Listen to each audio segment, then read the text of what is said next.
दोस्तों 9 अगस्त को कोलकाता में एक मेडिकल कॉलेज के अंदर ट्रेनी डॉक्टर के साथ जो हुआ, उसके बाद से पूरे देश का सिर शर्म से नीचे झुक चुका है। और हद तो तब हो गई जब इस पूरी घटना को कुछ ही बताने की कोशिश की जाने लगी, लेकिन बाद में इसका खुलासा हुआ कि जिस बंदे ने काम किया है वो और कोई नहीं बल्कि पुलिस का वफादारी है। दोस्तों ये बात है 9 अगस्त की रात की, जब पश्चिम बंगाल की राजधानी कोलकाता में आरजीकर नाम के एक मेडिकल कॉलेज में एक लड़की मेडिकल की पढ़ाई कर रही थी, जो अपनी पढ़ाई के सेकंड ईयर में थी और एक ट्रेनी डॉक्टर थी। मेडिकल कॉलेज में उसका काम था मरीजों की देखभाल करना। 9 अगस्त की रात को पीड़िता नाइट ड्यूटी कर रही थी और रात के लगभग 11 बज रहे थे। उस समय लड़की की अपनी माँ से बात हो रही थी। जब माँ ने लड़की से उसका हालचाल पूछा तो उस समय लड़की ने बताया कि वो ठीक है और आज वो नाइट ड्यूटी पे है। इसके बाद रात के 2 बजे मरीजों की देखभाल के लिए वो डॉक्टर राउंड के लिए निकलती है। जिस मरीज को दवाई की जरूरत थी और जिसकी देखभाल करनी थी, ये सारा काम करने के बाद वो वापस अपने ड्यूटी पॉइंट पर आती है। इसके बाद वो लड़की अपने दोनों जूनियर से ये सवाल पूछती है कि क्या आप लोगों ने खाना खा लिया है? अगर आपने खाना नहीं खाया है तो आइए साथ में खाते हैं। और इसके बाद वो तीनों एक साथ खाना खाते हैं। खाना खाने के बाद वो लेडी डॉक्टर ऐसा कहती है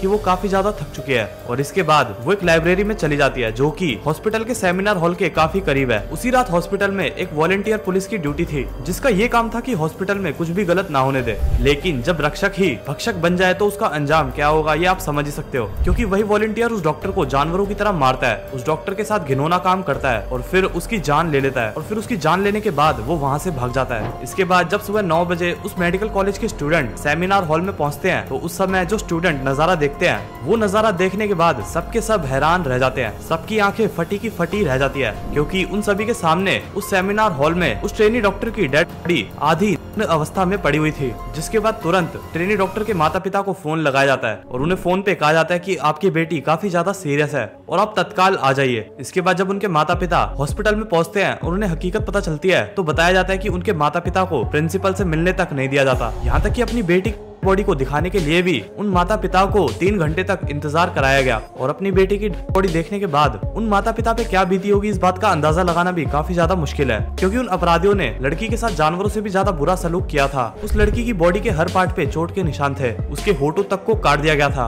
गर्दन की हड्डी टूटी हुई थी, पेट के ऊपर काटने के निशान थे, लड़की की आंखें फोड़ दी गई, उंगलियां तोड़ दी गई और शायद ही उस लड़की के शरीर का कोई हिस्सा था जिस पर हमला ना किया गया हो। अब जाहिर सी बात है कि अगर किसी लड़की की कंडीशन ऐसी हो कि आधे बदन पर कोई भी कपड़ा ना हो तो जाहिर सी बात है कि कोई गधा भी ये बता देगा कि उस लड़की के साथ कौन सा अपराध किया गया है। लेकिन हैरानी वाली बात तो ये है कि लड़की के माता पिता को ये बताया गया कि उनकी लड़की ने खुशी करी है। पुलिस को पीड़िता के पास से कान में लगाए जाने वाला एक ईयरबड भी मिला था और जब इस ईयरबड के कनेक्शन वाली डिवाइस का पता लगाया गया तो पता चला कि ये डिवाइस संजय रॉय का है। और ये दरिंदा संजय रॉय कौन है, इसके बारे में हम आपको आगे बताने वाले हैं। जैसे ये पूरी घटना लोगों के सामने आई तो ये मुद्दा राष्ट्रीय मुद्दा बन गया और पश्चिम बंगाल में महिलाओं की सुरक्षा के ऊपर सवाल उठना शुरू हो गए। और जिस तरीके की कार्रवाई कोलकाता पुलिस कर रही थी वो देखकर पूरे देश का भरोसा कोलकाता पुलिस और प्रशासन से उड़ गया। पूरे देश भर के लोग कोलकाता पुलिस को गालियां देने लगे और बंगाल की सरकार से प्रश्न पूछने लगे। और इसके बाद जब पूरे देश का भरोसा कोलकाता की पुलिस से उड़ गया तो आगे चलकर हाईकोर्ट ने इस पूरे केस की जिम्मेदारी सीबीआई को सौंप दी। 31 साल की ट्रेनी डॉक्टर के साथ जो घटना हुई उन सभी सवालों के जवाब सीबीआई को तलाशने हैं, जो कि काफी ज्यादा गंभीर है। जिसके बाद ये पता चल पाएगा कि उस अपराध में कितने लोग शामिल है, भला उस लड़की के साथ गैंग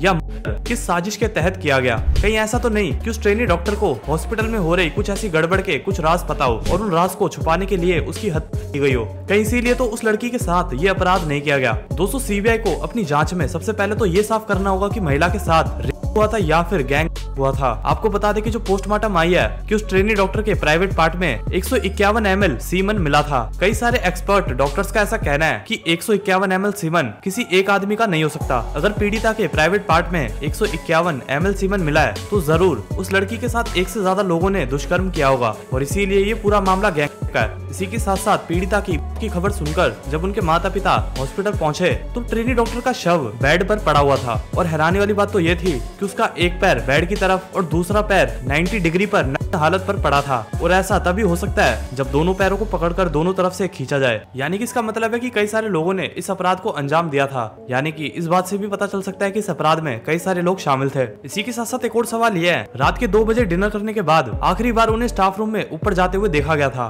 तो इसके बाद वो ट्रेनी डॉक्टर भला सेमिनार हॉल में कैसे पहुंच गई? क्या उन्हें कोई ले गया या उनके शव को वहां छोड़ दिया गया? और तो और इस केस में राज्य सरकार के फैसलों पर भी सवाल उठ रहे हैं, क्योंकि रेप की घटना शुक्रवार सुबह सामने आई थी, मगर पुलिस ने इसे काफी देर तक छिपाए रखा और आनन फानन में मेडिकल कॉलेज के प्रिंसिपल को भी कॉलेज से निकाल दिया गया। लेकिन हैरानी वाली बात तो यह है कि अगले ही दिन उन्हें दूसरी कॉलेज में नौकरी दे दी गई। और तो और टीएमसी के नेताओं की चुप्पी से भी लोगों की नाराजगी बढ़ती जा रही है और इसीलिए ये सब होता हुआ देख देश की जनता का पश्चिम बंगाल की सरकार और वहाँ की पुलिस को लेकर काफी ज्यादा गुस्सा बढ़ रहा है। और तो और सबसे चौंकाने वाली बात तो यह है कि लोगों की सिंपैथी लेने के लिए और दिखावा करने के लिए पश्चिम बंगाल की मुख्यमंत्री ममता बनर्जी खुद प्रदर्शन में शामिल हो जाती है और फालतू में दिखावा करना शुरू कर देती है, क्योंकि जाहिर सी बात है कि पश्चिम बंगाल में चाहे हेल्थ मिनिस्टर हो या फिर होम मिनिस्टर, ये सब एक ही पार्टी के हैं। तो ऐसे में क्या ममता बनर्जी अपनी सरकार के खिलाफ ही प्रदर्शन कर रही है? ये सवाल जनता उठा रही है और इस पूरे मामले पर सख्त और तेज कार्रवाई करने की जगह ये दिखावा करने की वजह से पश्चिम बंगाल की सरकार के ऊपर आज देश के लोग सैकड़ों सवाल खड़े कर रहे हैं। अब जरा बात करते हैं उस दरिंदे की जिसने इस जघन्य अपराध को अंजाम दिया है। दरअसल पुलिस ने इस पूरी घटना के बाद संजय रॉय नाम के एक शख्स को गिरफ्तार किया है और इस शख्स को 14 दिन की कस्टडी में रखा गया है। आपको बता दें कि संजय 2019 से कोलकाता पुलिस के डिजास्टर मैनेजमेंट ग्रुप के साथ एक वॉलंटियर के रूप में काम कर रहा था और गिरफ्तारी के बाद संजय रॉय के बारे में हर रोज नए नए खुलासे हो रहे हैं। बताया जा रहा है कि उसने 3-4 शादियां करी हुई है। संजय रॉय की एक सास है जिनका नाम दुर्गा देवी है और दुर्गा देवी ने मीडिया से एक इंटरव्यू में ये बात बताई थी कि उनकी बेटी शांति की शादी 19 फरवरी 2022 को संजय रॉय से हुई थी और अगस्त 2023 में उनकी बेटी का कैंसर से निधन हो गया। हालांकि उसकी एक शादी पहले भी हो चुकी थी और पहली पत्नी से तलाक होने के बाद संजय ने मेरी बेटी से शादी करी थी। दुर्गा देवी ने ये खुलासा भी किया था कि संजय के साथ शादी के बाद उनकी बेटी का जीवन अच्छा नहीं चल रहा था। उनकी बेटी का 3 महीने प्रेग्नेंट होने के बाद मिसकैरेज हो गया था। संजय ने मेरी बेटी को बहुत मारा था और आए दिन उनकी बेटी को घरेलू हिंसा का शिकार होना पड़ता था और इस हिंसा के खिलाफ उनके घर वालों ने पुलिस स्टेशन में रिपोर्ट भी दर्ज करवाई थी, लेकिन हुआ कुछ भी नहीं और आगे चलकर कैंसर की वजह से उनकी बेटी की हो गई। उन्होंने ऐसा कहा कि वो पुलिस की वर्दी पहनता था, कहता था कि मैं पुलिस में काम करता हूँ। उसकी 2 बहनें भी पुलिस में हैं। संजय के साथ उसका कोई सर भी था जिसके साथ वो आता जाता था। बताया जा रहा है कि उसकी सैलरी लगभग 10,000 रुपए थी, लेकिन उसके जो खर्चे होते थे वो 10,000 रुपए की सैलरी के हिसाब से काफी ज्यादा होते थे। ऐसा भी बताया जा रहा है कि संजय रॉय एक ऐसे गिरोह का सदस्य हो सकता है जो रैकेट और नशे का कारोबार करता हो। आपको बता दें कि सीसीटीवी फुटेज में संजय रॉय को घटना के दिन सुबह 4 बजे आरजीकर मेडिकल कॉलेज और हॉस्पिटल की इमरजेंसी बिल्डिंग में प्रवेश करते हुए देखा गया था। उसने अपने गले में ईयरबड पहने हुए थे। हालांकि 40 मिनट बाद वो बिल्डिंग से बाहर निकला तो ईयरफोन गायब थे और बाद में वो ईयरबड पुलिस को उस डॉक्टर के शव के पास पड़े हुए मिले थे। पुलिस को जांच में ऐसा भी पता चला था कि संजय रॉय के मोबाइल फोन में एक काफी ज्यादा अश्लील और हिंसक वीडियो क्लिप थी, यानी कि एक ऐसा अश्लील वीडियो जिसमें लड़की के साथ जबरदस्ती की जा रही हो। और मीडिया रिपोर्ट्स के अनुसार उसने बिना किसी पछतावे के अपना अपराध कबूल कर लिया और पुलिस से ऐसा कहा कि यदि आप चाहें तो आप मुझे फांसी भी दे सकते हैं। लेकिन अभी भी इस केस के बारे में ऐसे कई सारे राज है जो सीबीआई के जरिए उजागर होना बाकी है। वैसे आपका इस मामले में क्या कहना है हमें कमेंट करके जरूर बताएं और अगर आपको ये वीडियो थोड़ा बहुत भी पसंद आया हो तो इस वीडियो को बाकी लोगों तक भी शेयर जरूर करें ताकि उन्हें भी ये पूरी सच्चाई पता चल सके। खैर मिलेंगे किसी नई वीडियो के साथ, तब तक के लिए बाय बाय, जय हिंद।